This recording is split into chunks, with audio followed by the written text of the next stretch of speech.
Maybe I should have rated this video an 18. Right, I'm just going to give you an update on the wormery. So it has been 75 days since I set up the wormery. They're settling in really well. The warmer weather has encouraged them to be a bit more active and stuff as well, as you can see. They've also started to eat a lot more, so I've started to learn a little bit about them. So I wanted to share with you a few things that I've noticed with my wormery.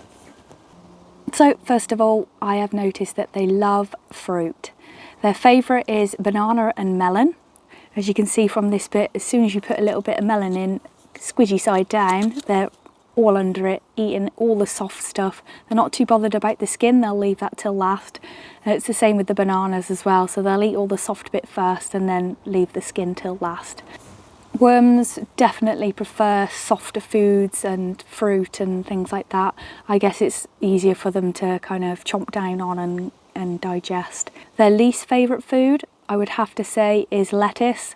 I think it's mainly because it's just full of water, isn't it? Like, who likes lettuce? Not a lot of people, unless it's covered in mayo on a burger, do you know what I mean? So I don't blame them. Something else kind of cool I've noticed as well is that if rain is due, or you know, it's gone a bit stormy, the worms will rise to the top of the tub, even though they're not getting wet inside.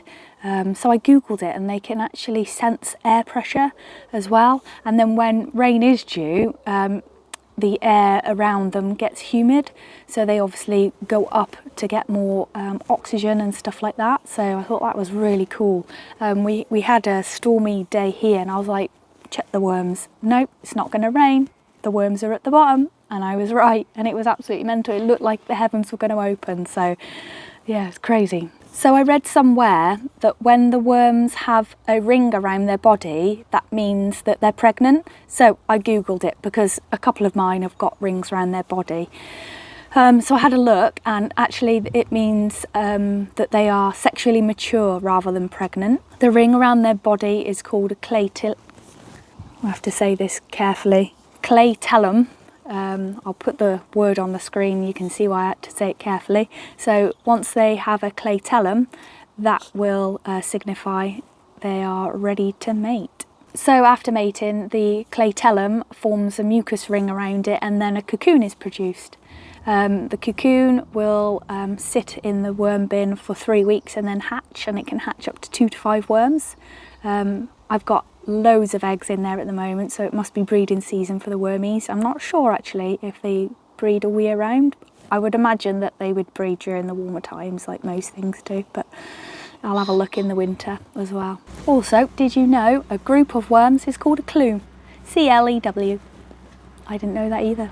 So with the warmer weather now, they are eating a lot more, so I'm managing to give them a bit more food. So I'm feeding them roughly a large Tupperware tub full of food once a week. If I do check it and there is residues in there, then I'll leave it a few more days and just keep checking it until it's okay. If you put too much food in there, it will ferment and turn the bin bad and stuff like that, so, which is what you don't want. And what I do as well is scrape back one side, put the food in that side, cover it over, and then the following week I'll do it at the opposite side, so they're going backwards and forwards, and it's kind of evenly distributed throughout the bin. So I'm out the front now with the worms. I'll show you what they look like today. I fed them maybe 3 days ago. I fed them on the left hand side, so I'll show you how quickly they're eating it at the moment.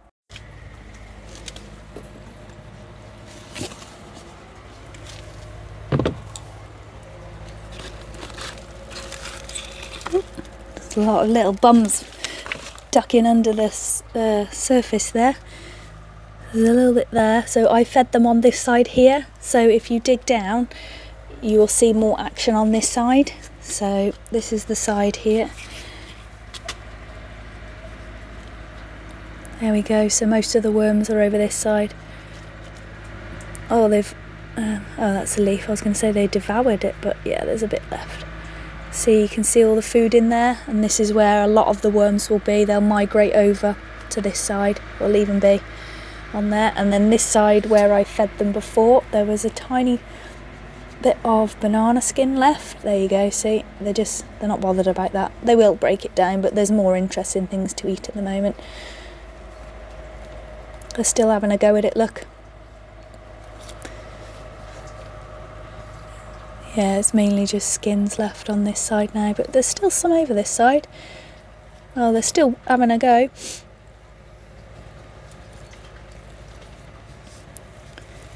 There we go.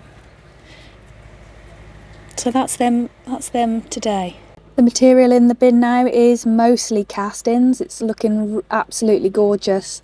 They say your bin will be up and running. That's a carrot top there, look. They're not bothered about carrots, are they?